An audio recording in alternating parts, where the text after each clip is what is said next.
Perkenalkan, nama saya Rahma Fasya Azhara Lubis, NIM 2315010115. Parasitologi adalah cabang ilmu yang memfokuskan pada organisme hidup sebagai parasit di dalam atau pada inangnya. Parasit adalah makhluk hidup yang mencari keuntungan dari inangnya. Sementara inang adalah organisme yang memiliki tempat hidup bagi parasit tersebut. Para peneliti dan ahli parasitologi melakukan studi mendalam terkait morfologi parasit, siklus hidupnya, aspek ekologi, dan dampak patologi yang ditimbulkan oleh parasit. Kemudian, prosedur laboratorium memainkan peran penting dalam diagnosis infeksi parasit, baik untuk konfirmasi kecurigaan klinis maupun untuk mengidentifikasi infeksi yang tidak diduga. Prinsip diagnosis laboratorium sama seperti pada infeksi, bakteri, dan virus, namun kepentingan relatif dari metode yang berbeda sangat bervariasi. Meskipun isolasi, diagnosis morfologi parasit terdiri dari 2 langkah, deteksi parasit atau bagiannya dalam sampel klinis dan identifikasinya.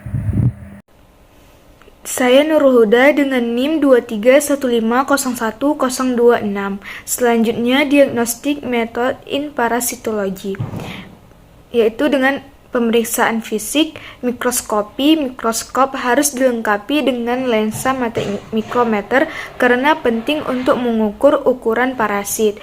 Dengan metode basah, metode olesan tebal, metode konsentrasi, dan metode pengapungan, metode sedimentasi, jumlah telur, dan kultur tinja. Selanjutnya, pemeriksaan darah merupakan metode diagnostik rutin pada malaria, filariasis, trypanosomiasis afrika, dan babesiosis. Yang pemeriksaan malaria dengan apusan tipis atau dibuat dari tusukan jari. Apusan tebal, pemeriksaan mikrofilaria atau dapat dideteksi dari darah tepi dengan metode basah, metode apusan tebal dan tipis, metode konsentrasi menggunakan darah pena, metode sedimentasi, metode filtrasi, dan tes provokasi diisi. Selanjutnya, metode budaya. Banyak parasit kini dapat ditumbuhkan dalam kultur, namun hal ini belum menjadi metode diagnostik rutin pada infeksi parasit. Kadang-kadang digunakan untuk akurat. Beberapa metode kultur yang digunakan untuk berbagai parasit ditunjukkan, yaitu amuba, leishmania, dan trypanosomes, serta parasit malaria. Nama saya Saila Dunizanaya dengan NIM 2315011027.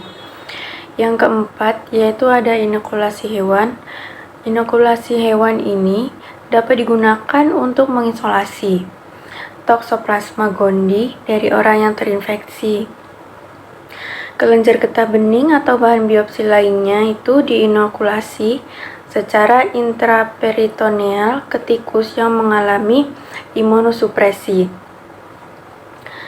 Cairan peritoneum yang diperoleh 7-10 hari kemudian mungkin menunjukkan parasit pada apusan Giemsa. Namun, jalur serial mungkin diperlakukan untuk isolasinya. Apusan otak dapat diperiksa untuk mengetahui adanya kista setelah tikus dikorbankan 3-4 minggu setelah inokulasi. Serokonversi hewan juga menunjukkan hasil positif. Selanjutnya ada Xenodianoxa, yaitu metode ini melibatkan infeksi diagnostik suatu vektor tempat parasit berkembang baik dan dapat dibuktikan. Diagnosis ini dapat ditegakkan dengan membiarkan serangga vektor redufit, yaitu memakan pasien yang dicurigai. Dalam 4-5 minggu, bentuk flagelatanya ini hidup, dapat dilihat pada kotoran serangga. Yang terakhir yaitu ada diagnosa imunologis, ada diagnosa